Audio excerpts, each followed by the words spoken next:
grammar, vocabulary, functions, pronunciation ဒီလိုမျိုး language systems တွေကိုသင်ကြားတဲ့အခါမှာကျောင်းသားဗဟုပြု student centered approach တွေကိုအသုံးပြုပြီးတော့ကျောင်းသားတွေကိုယ်တိုင်တက်တက်ကြွကြွနဲ့ပါဝင်လာအောင်ကျောင်းသားတွေကိုယ်တိုင်စိတ်ဝင်စားနဲ့ grammar pattern တွေကိုလေ့လာနေနိုင်အောင်ကျောင်းသားတွေကိုယ်တိုင်ပဲသင်ကြားပြီးသား grammar တွေ vocabulary တွေကိုပြန်ပြီးတော့လက်တွေ့အသုံးချနိုင်အောင်ဘယ်လိုမျိုးသင်ကြားမလဲဆိုတာကိုတော့ဒီ teaching language systems course မှာပို့ချပေးသွားမှာဖြစ်ပါတယ် teaching language systems course မှာဆိုလို့ရှိရင်တော့ teaching grammar teaching vocabulary teaching functional language နဲ့ teaching pronunciation ဆိုပြီးတော့ component တွေပါဝင်မှာဖြစ်ပါတယ်ဒီ course မှာဆိုရင်တော့ဆရာဆရာမတွေအနေနဲ့ input တွေအပြင်ကိုယ်တိုင်လက်တွေ့သင်ကြားလို့ရမယ့် micro teaching တွေ teaching practice တွေပါရှိမှာဖြစ်ပြီးတော့ဆရာဆရာမတွေက trainer စီကနေပြီးတော့လည်း feedback ရရှိမဲ့ practical course တစ်ခုဖြစ်ပါတယ်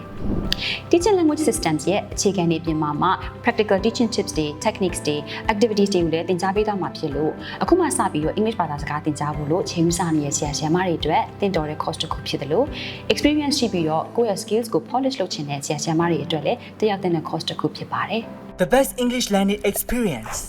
IH Yangon Mandalay